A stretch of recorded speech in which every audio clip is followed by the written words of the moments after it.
alihi wa sahbihi wa mawalah wa la hawla wa la quwata illa billahi wa ba'du. Baik, kita lanjutkan kajian kita, masih membahas surah Al-Imran, dan kita masuk pada ayat ke-16 dan seterusnya. A'udzubillahi minasyaitonir rajim. Bismillahirrahmanirrahim. Alladzina yaquluna rabbana innana amanna faghfir lana dhunubana wa qina adzabannar. As-sabirina was-sadiqina wal qanitina wal munfiqina wal mustaghfirina bil ashar. Orang-orang yang berdoa, ya Rabb kami benar-benar beriman, maka ampunilah dosa-dosa kami dan lindungilah kami dari azab neraka. Juga orang-orang yang sabar, orang-orang yang benar, orang-orang yang taat, orang-orang yang menginfakkan hartanya, dan orang-orang yang memohon ampun di waktu sahur sebelum fajar. Ma'asyiral muslimin yang dimuliakan Allah Subhanahu wa taala, ayat ini melanjutkan ayat sebelumnya. Ketika Allah Subhanahu wa taala menyebutkan orang-orang yang bertakwa bahwa mereka akan dimasukkan ke dalam surga yang mengalir padanya sungai-sungai dan akan diberikan pasangan yang disucikan. Kemudian Allah Subhanahu wa taala menyebutkan sifat-sifat penduduk surga yang bertakwa itu seperti apa. Di sini Allah Subhanahu wa taala menyebutkan sifat-sifatnya. Allah mengatakan di antara sifat-sifat penduduk surga, alladzina yaquluna rabbana innana faghfir lana dhunubana wa qina adzabannar. Orang-orang yang senantiasa berdoa kepada Allah dan mengatakan Rabbana, ya Rabb kami, innana amanna, sesungguhnya kami beriman, faghfir lana dhunubana, maka ampuni dosa-dosa kami dan jauhkan kami dari azab neraka. Di sini Allah Subhanahu wa taala mengajarkan kepada kita tentang tawassul. Bahwa sebelum kita meminta sesuatu kepada Allah Subhanahu wa taala, hendaklah bertawassul dulu. Makanya kalimatnya, sebelum kita meminta ampun kepada Allah akan dosa-dosa kita, maka Allah mulakan dengan kalimat innana amanna. Hendaklah kita beriman dulu, baru kemudian memintakan ampun akan dosa-dosa kita. Lah, ini disebut namanya tawassul bil iman. Bertawassul kepada Allah Subhanahu wa taala dengan keimanan kita dan amal saleh kita. Dan ini sudah saya singgung di sini dulu, bahwa tawassul yang syar'i itu ada 3. Pertama, tawassul dengan amal saleh dan keimanan. Jadi tawassul dengan seluruh amal saleh yang kita lakukan, apakah salat kita, puasa kita, zakat kita, sedekah kita, birrul walidain, silaturrahim, dan begitu seterusnya. Bertawassul dengan amal-amal saleh. Kemudian yang kedua, bertawassul dengan nama dan sifat Allah Subhanahu wa taala. Dan yang ketiga, bertawassul dengan orang-orang yang saleh yang masih hidup. Sebagaimana Nabi SAW pernah suatu ketika mengatakan bahwa apabila kalian menjumpai orang yang bernama, siapa namanya, seorang dari Yaman, Uwais Al-Qarani, naam, jazakallahu khairan.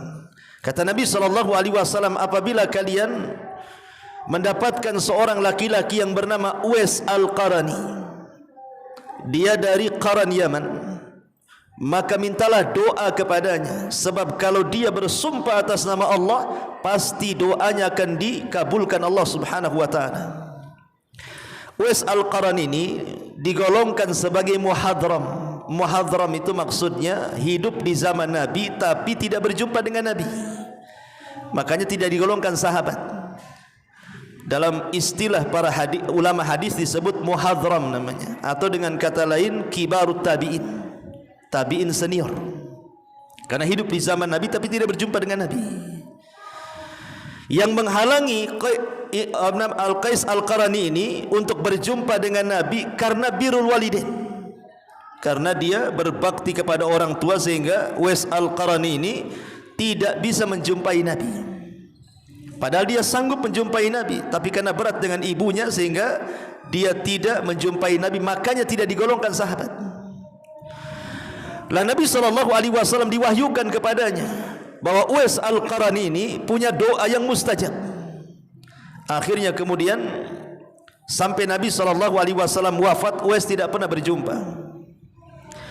Di zaman Khalifah Umar bin Khattab radhiyallahu an, Umar terngiang dengan ucapan Nabi SAW bahwa ada seorang laki-laki namanya Uwais Al-Qarani, dulunya punya penyakit albino, kemudian disembuhkan dan tinggal 1 dirham. Kalau berjumpa dengan dia mintalah doanya, karena lau aqsama 'ala Allah la abarra, kalau dia bersumpah atas nama Allah pasti dikabulkan doanya. Jadi zaman Umar bin Khattab kalau ada kafilah haji dari Yaman, maka Umar akan mencegah kafilah itu. Kemudian mengatakan, afikum Uwais, adakah Uwais di antara kalian? Maka orang-orang mengatakan tidak ada, wahai Amirul Mukminin. Kemudian tahun depannya lagi datang lagi kafilah dari Yaman. Maka Rasul Umar bertanya lagi, afikum Uwais, adakah Uwais di antara kalian? Mereka mengatakan tidak ada, wahai Amirul Mukminin. Bertahun-tahun Umar mencari Uwais Al-Qarani ini, sampai pada waktunya datanglah kafilah dari Yaman. Kemudian Umar bertanya, afikum Uwais, adakah Uwais di antara kalian? Maka di antara mereka mengatakan ada, tapi Uwais tidak bersama kami.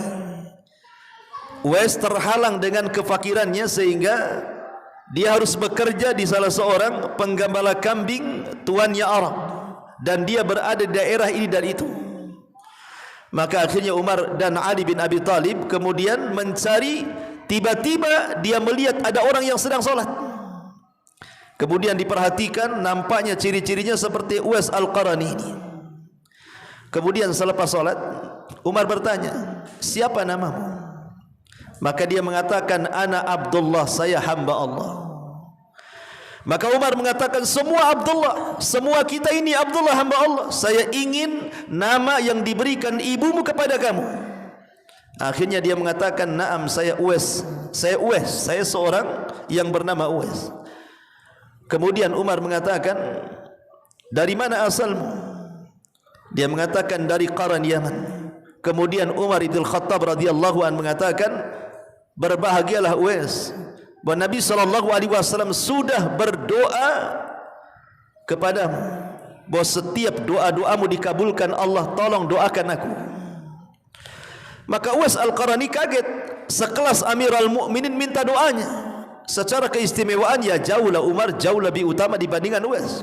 Tapi karena ada sabda Nabi SAW, maka Umar pun minta supaya didoakan oleh Uwais ibn Qaran. Akhirnya kemudian dia pun didoakan dengan syarat, cukup engkau saja wahai Amirul Mukminin, dan jangan ceritakan tentang diriku. Akhirnya Uwais pun setelah kematian ibundanya meminta kepada Umar untuk diutus berjihad di negeri Syam. Habis itu tidak ada kabarnya. Tapi dari sini menunjukkan bahwa Nabi SAW mengajarkan kepada kita semua tentang tawasul. Bahwa sebelum kita meminta sesuatu kepada Allah Subhanahu wa taala, tawasul dulu dengan amal soleh kita. Samalah bahasanya kalau antum mau pinjam uang sama saya, kan tidak langsung Ustaz pinjam uang, enggak. Tapi kalau antum puji dulu, Ustaz nih ganteng, mantap, baik, ujung-ujungnya ada uang enggak Ustaz? Gitu maksudnya. Kan ada mukadimah dulu tuh kan. Masalah yang minta-minta gitu. Artinya walillahi masalul a'la. Allah itu lebih berhak untuk itu. Sebelum kita meminta sesuatu kepada Allah Subhanahu wa taala, maka dahulukan dulu dengan tawasul. Dengan amal saleh kita, dengan iman kita, dengan nama dan sifat Allah, atau dengan orang-orang saleh yang masih hidup. Makanya di sini Allah mengatakan, alladzina yaquluna rabbana innana amanna. Orang-orang yang berkata, Rabb kami beriman kepadamu. kami beriman kepadamu ya Rabb, kami beriman dengan Rasulmu, kami beriman dengan kitab-kitabmu, baru kemudian kita katakan faghfir lana, kami minta ampun akan dosa-dosa kami. Kalimat faghfir lana itu diambil daripada ghufran. Kalimat ghufran ini artinya al-afu ma'as sitri. Jadi Allah Subhanahu wa taala itu kalau mengampuni hamba-hambanya, Allah itu bukan hanya sekedar mengampuni dosa kita, tetapi menutup aib kita. Itu makna ghufran. Kalimat faghfir lana itu seolah-olah kita katakan, ya Allah, tutuplah aib-aib kami dan ampunilah dosa-dosa kami. Sebab kalau seandainya setiap dosa, ikhwatu fiddin muliakan Allah Subhanahu wa taala, Allah berikan bau yang tidak sedap. Kalau seandainya setiap dosa Allah berikan bau yang tidak sedap, tidak ada manusia yang mau duduk di samping manusia yang lainnya. Mustahil. Karena setiap hari kita berbuat dosa. Tetapi karena dosa itu tidak ada baunya, dan terkadang ada dosa yang tidak ada yang tahu kecuali kita dengan Allah Subhanahu wa taala, makanya kenapa orang itu dimuliakan, karena Allah masih menutup aib-aib kita. Makanya Imam Ahmad ibn Hanbal rahimahullahu taala suatu ketika dia ke pasar. Namanya imam besar, orang pasar tahu semualah siapa Imam Ahmad. Jadi dia belanja sana belanja sini gitu ya. Karena di zaman itu yang belanja laki-laki dan yang jual juga laki-laki di pasar. Kalau sekarang yang belanja laki-laki, yang jual perempuan, ya digoda lah kan ya. Kalau orang dulu pasar pun laki-laki, sekarang penuh dengan perempuan. Jadi Imam Ahmad ke pasar belanja. Bayangkan imam mazhab belanja ke pasar. Masa antum tidak mau belanja ke pasar? Suruh istrinya beli bawang, malu kan itu. Imam Ahmad, imam ahli sunnah belanja ke pasar, bawa barang banyak. Namanya seorang ulama banjir, namanya ulama banjirlah, manusia datang kemana-mana dan bertanya soal hadis. Bayangkan, belanja saja ditanya. Kemudian murid-muridnya ingin memuliakan Imam Ahmad, mengatakan, ya imam, bagaimana kalau barang-barangmu kami yang mengangkat ke rumahmu, kau pergi saja duluan, nanti tahu sampailah barang-barang ini. Tapi Imam Ahmad mengatakan, jangan, ini tugasku. Kalian memuliakan diriku karena kalian tidak tahu aibku, katanya. Kalau seandainya Allah Subhanahu wa taala bongkar aibku di hadapan kalian, tidak ada satu di antara kalian memuliakan diriku, pasti kalian akan mengambil pasir dan meletakkan di kepalaku. Ya, Imam Ahmad mengatakan seolah-olah ingin kalau kita pahami bahwa kemuliaan manusia itu karena Allah tutup aibnya. Kalau Allah bongkar aib kita, tidak ada manusia yang menghormati yang lainnya. Betapa banyak orang-orang yang kemudian melakukan dosa dan maksiat yang luar biasa karena tidak ada yang tahu, makanya orang masih menghargai orang itu. Lah itu nikmat dari Allah, Allah masih menutup aib kita. Makanya termasuk dosa besar orang yang menceritakan dosanya sendiri. Kata Nabi SAW, kullu ummati mu'afan illal mujahirin. Setiap umatku akan dimaafkan kecuali orang-orang yang terang-terangan menceritakan dosanya. Makanya sahabat bertanya, apa itu mujahirun ya Rasulullah? Maka Rasul mengatakan, orang yang melakukan dosa di malam hari, kemudian Allah tutup aibnya di malam hari, pagi harinya pula diceritakan kepada orang. Atau orang yang melakukan dosa di siang hari dan Allah sudah tutup aibnya, dia ceritakan pula di malam hari. Maka setiap umatku dimaafkan kecuali orang-orang yang menceritakan dosanya sendiri. Maka jangan sampai menceritakan dosa sendiri karena Allah sudah menutup aib kita. Lah kalimat faghfir lana, ya Allah ampuni dosa-dosa kami, maksudnya ya Allah tutupi aib kami dan ampuni dosa-dosa kami. Kemudian Allah mengatakan waqina adzaban nar, dan jauhkan kami dari azab neraka. Kemudian Allah Subhanahu wa taala ingin menyebutkan tentang usul fadhailil mukminin. Di sini ada sifat, 5 sifat yang merupakan sifat yang melekat kepada seorang mukmin. Dan 5 sifat inilah yang menjadikan seorang mukmin masuk surga. Apa saja sifat-sifatnya? Yang pertama, as-sabirin, orang-orang yang sabar.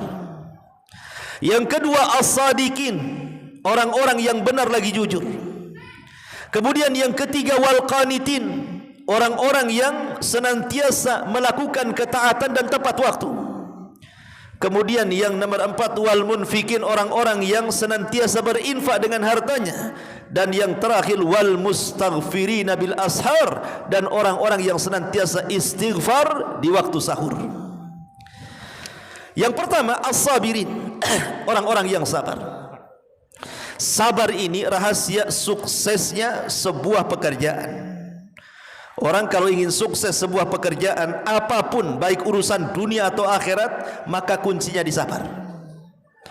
Pengusaha kalau tidak sabar, dia tidak akan sukses. Orang sakit ingin sembuh, kalau tidak sabar nggak akan sembuh penyakitnya. Termasuk juga orang yang beribadah. Orang kalau sholat tidak sabar, puasa tidak sabar, haji tidak sabar, nggak akan sukses ibadahnya. Makanya sabar itu puncak dari semua ibadah. Dan ulama membagi sabar itu kepada 3. Yang pertama as-sabru fit ta'ah, was-sabru 'alal ma'siyah, was-sabru 'alal aqdar, atau was-sabru 'alal qada'i wal qadar. Sabar ketika melaksanakan ketaatan, dan ini kesabaran level paling tinggi. Jadi puncak kesabaran adalah ketika sabar dalam rangka mentaati Allah Subhanahu wa taala.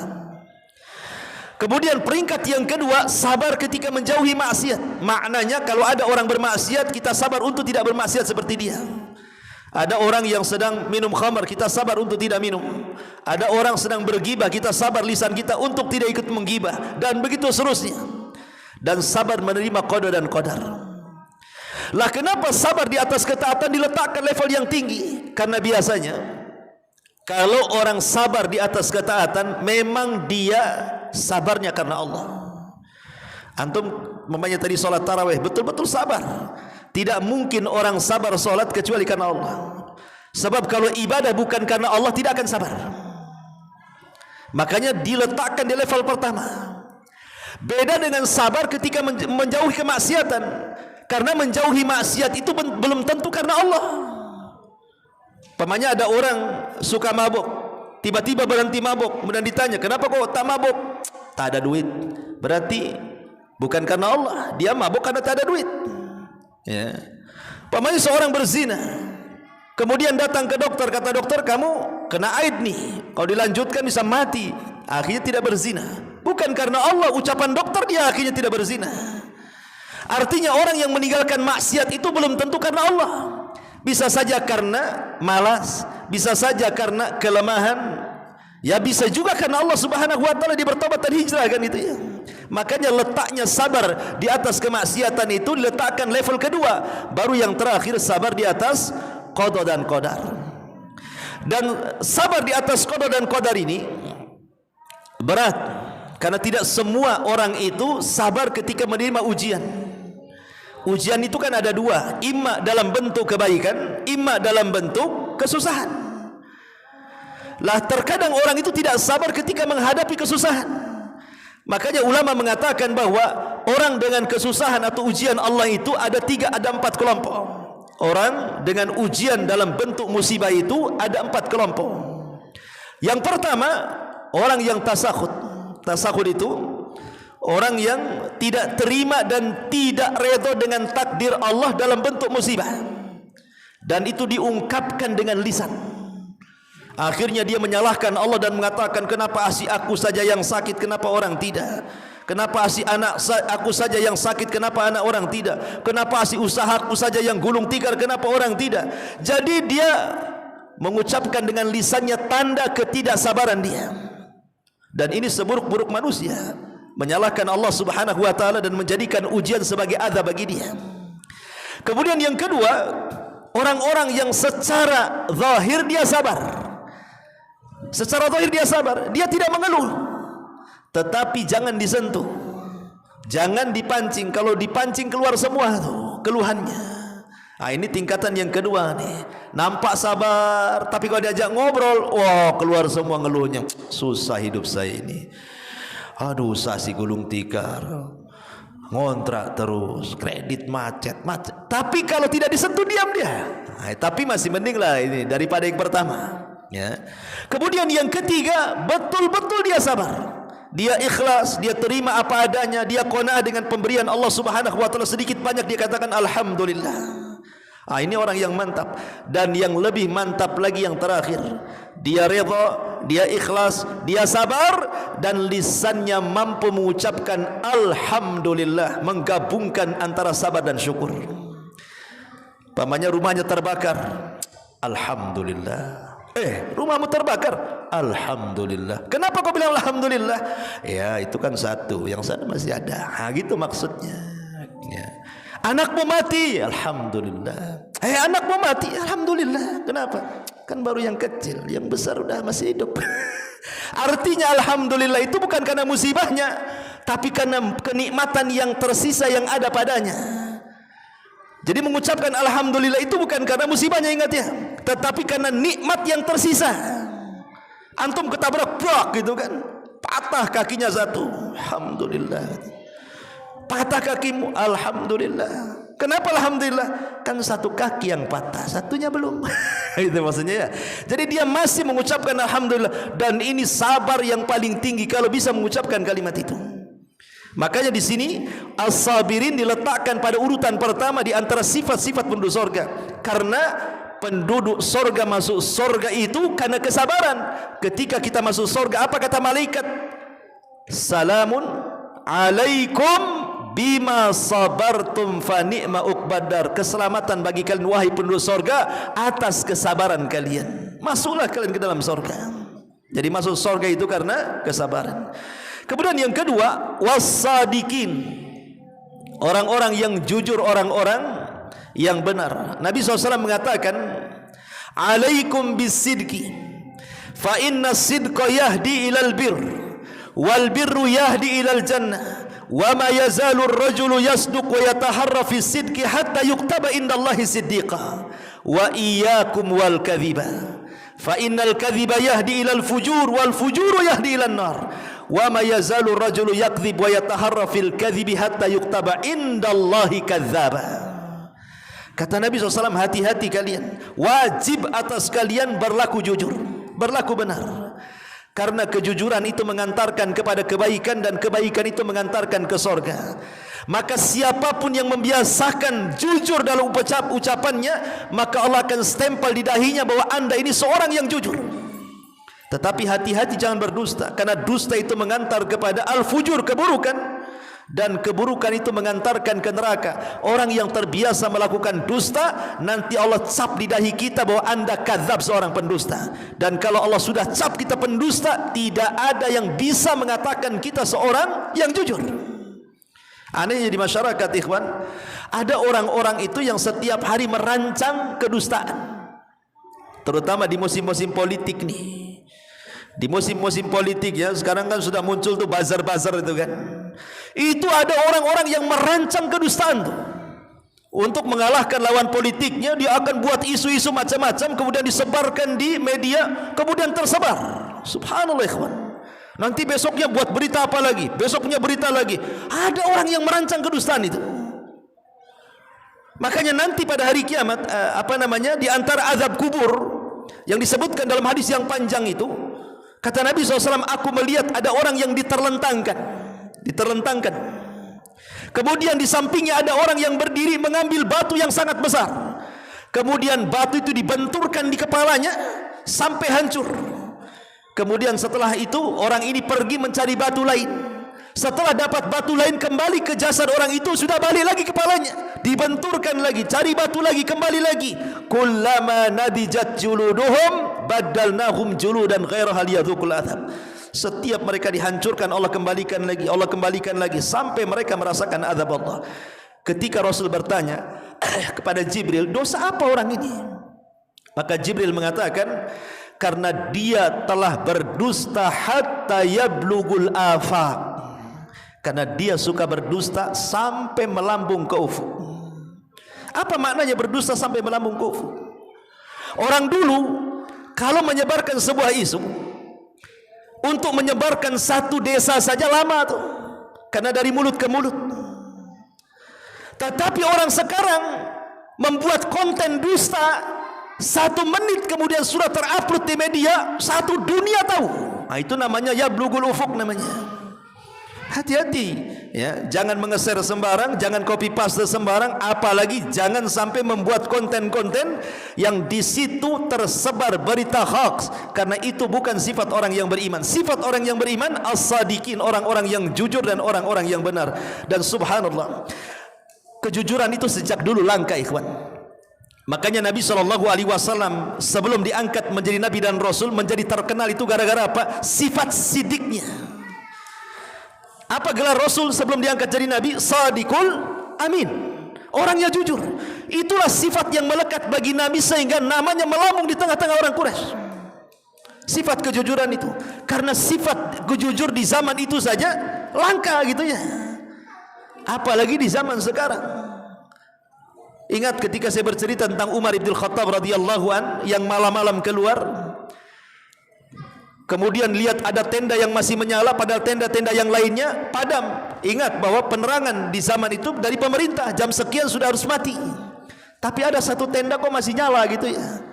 Akhirnya Umar mendekat, kenapa tenda itu masih nyala? Ada apa dengan tenda itu dan siapa di dalamnya? Rupanya ketika Umar sampai di tenda itu, dia berdiri di samping tenda, adalah pembicaraan dalam tenda itu seorang ibu dan anak gadisnya. Kata seorang ibu ini, "Nak, besok kita akan jualan air susu." Kata anaknya, "Iya Bu." Kata ibunya, "Kita campur saja air susu ini dengan air mineral supaya banyak dan banyak pula untungnya." Lihat bagaimana sistem curang dagang sejak zaman dulu sampai sekarang, motifnya sama, mencampur adukan yang baik dengan yang buruk kan. Antum beli dukuh, ya atasnya bagus, bawahnya pula ada enggak jelas. Antum beli salak, atasnya memang salak pondok, bawahnya pula bukan pondok gitu ya. Beli jeruk, jeruknya beras tagi, yang satunya beras penyet apa gitu kan. Macam-macam kan. Memang begitu orang nipu itu nyampur-nyampurkan tuh. Maka seorang ibu mengatakan kepada anaknya, "Nak, kita campur saja susu itu dengan air mineral," katanya, "biar banyak pula untungnya." Kata anak gadisnya, "Bu, jangan. Aturan Amirul Mukminin tidak boleh curang dalam dagang." Kata ibunya, "Nak, kan Amirul Mukminin tidak dengar dan tidak tahu, nggak ada masalah lah kan itu." Maka anaknya mengatakan, "Bu, walaupun Amirul Mukminin tidak tahu dan tidak dengar, ingat Amirul Mukminin punya Tuhan, dan Tuhan Amirul Mukminin Tuhan kita. Sebagaimana dia melihat Amirul Mukminin, dia juga melihat kita. Sebaiknya jangan lakukan." Ketika Umar mendengar kejujuran wanita itu, langka wanita jujur di zaman itu, datang dia ke rumahnya, dikumpulkan anak laki-lakinya. Siapa di antara kalian siap menikah?" katanya. Di situ ada Ibnu Umar, ada Qasim Ibnu Umar, anak-anak Umar bin Khattab yang laki-laki. Akhirnya Qasim bangkit dan mengatakan, "Saya Abi siap menikah." Kalau begitu besok kulamarkan bibit unggul seorang wanita yang jujur katanya. Bayangkan, besoknya anaknya dibawa ke tenda itu. Ini orang nomor 1 Umar bin Khattab, anak presiden ya, dilamarkan dengan anak ruli, anak tenda, anak ruli, anak nomor 1 di tenda. Karena apa? Karena kejujuran. Akhirnya kemudian dilamarkan. Ketika datang ke tenda, ibunya kaget. "Amirul Mukminin, saya tidak curang." "Oh, bukan itu, saya mau melamar anakmu," katanya. Akhirnya menikahlah Qasim ibn Umar dengan wanita itu. Lahirlah seorang wanita solehah namanya Laila. Dari Laila ini lahir pemimpin Islam terkenal, Umar bin Abdul Aziz. Itu karena benih dari kejujuran, namanya as-sadiqin. Kemudian wal qanitin. Qanit ini artinya mulazamatut ta'ah, orang yang senantiasa melakukan ketaatan dan senantiasa mulazimu ala waktiha. Bukan hanya sekedar melaksanakan ketaatan, tetapi berusaha memperhatikan waktu-waktunya. Solat tepat waktu, puasa tepat waktu, zakat tepat waktu, haji tepat waktu, baca Quran tepat waktu. Pokoknya bukan hanya sekedar dia taat, tetapi dia juga memperhatikan waktu-waktunya. Itu disebut qanit dalam bahasa Arab. Ya. Jadi orang-orang yang betul-betul melaksanakan ketaatan tepat waktu, sebagaimana Rasul pernah ditanya tentang amalan yang paling utama, maka Rasul mengatakan as-salatu ala waktiha, salat tepat waktu. Kemudian yang nomor 4 wal munfikin, orang-orang yang berinfak, baik infak wajib seperti nazar, kafarah, infak seorang suami kepada keluarga, atau infak sunnah. Dan ini kesempatan 10 akhir Ramadan, perbanyak sedekah dan infak. Kalau bisa setiap malam gitu ya, supaya bertepatan dengan Lailatul Qadar. Dan yang terakhir, wal mustaghfirina bil ashar, dan orang-orang yang beristighfar di waktu sahur. Kenapa di sini Al-Qur'an mengaitkan dengan waktu sahur? Waktu sahur kan istighfar di mana-mana waktu juga bagus kan itu. Tapi kenapa Al-Qur'an kemudian mengait-ngaitkan dengan ashar, waktu sahur? Karena waktu sahur itu tempat Allah turun sepertiga malam akhir. Nabi mengatakan, yanzilu rabbuna ila sama'id dunya fi kulli thuluthil lailil akhir wa dzalika kulla lailatin. Jadi Allah sepertiga malam akhir turun ke bumi, itu setiap malam tuh. Kemudian Allah akan berfirman kepada hamba-hambanya, siapa yang berdoa, man yad'uni fa astajibala, aku akan kabulkan doa-doanya. Wa man yas'aluni, siapa yang meminta kepadaku, fa'uti, aku akan berikan permintaannya. Wa man yastaghfiruni fa aghfirullah, siapapun yang minta ampun akan dosa-dosanya, ku ampuni dosa-dosanya. Maka siapapun yang ingin diampuni dosa-dosanya, bangunlah di waktu sahur bermunajat kepada Allah Subhanahu wa taala. Bayangkan, waktu itu adalah waktu undangan Allah. Allah mengundang kita di waktu sahur. Anehnya manusia terkadang lebih menghargai undangan manusia dibandingkan undangan Allah. Saya contohkan, seandainya antum ditelepon Pak Wali Kota. Kata Pak Wali Kota, saya datang jam 3, tolong jemput. Kira-kira jemput gak antum? Pasti dijemput lah. Jam 2 antum pasti sudah jemput ya. Mungkin sebelum itu mobil antum cuci dulu, semprot dulu kan itu. Pasang alarm di mana-mana, takut ketiduran. Sebab kalau seandainya telat, malu kita dibuatnya. Pak Wali ini mau datang. Itu makhluk. Kenapa sedemikian rupa persiapan perjemputannya itu? Sampai kita pun pakai rapi-rapi kan gitu ya. Nggak mungkin lah pakai kaos oblong. Ya pasti pakai baju rapi, mobilnya juga bagus, pakai wangi-wangi, nggak tidur kalau bisa, takut ketiduran. Kalau bisa 1 jam sebelum wali kota datang sudah ada kita di bandara. Itulah undangan manusia, sedemikian rupa kita atur. Ini Allah ngundang kita di sepertiga malam nih. Ya, tetapi tidak tertarik juga dengan undangan Allah, padahal Allah yang menciptakan kita semuanya. Makanya Allah Subhanahu wa taala kaitkan waktu yang sangat istimewa untuk istighfar itu adalah di waktu sahur, karena disitulah malaikat turun dan menyaksikan kita, dan Allah pun menawarkan kekuasaannya. Siapa yang minta ku kasih, siapa yang berdoa ku kabulkan, dan siapa yang minta ampun ku ampuni dosa-dosanya. Subhanakallahumma bihamdika asyhadu an la ilaha illa anta astaghfiruka wa atubu ilaik. Allahu ta'ala. Assalamualaikum warahmatullahi wabarakatuh.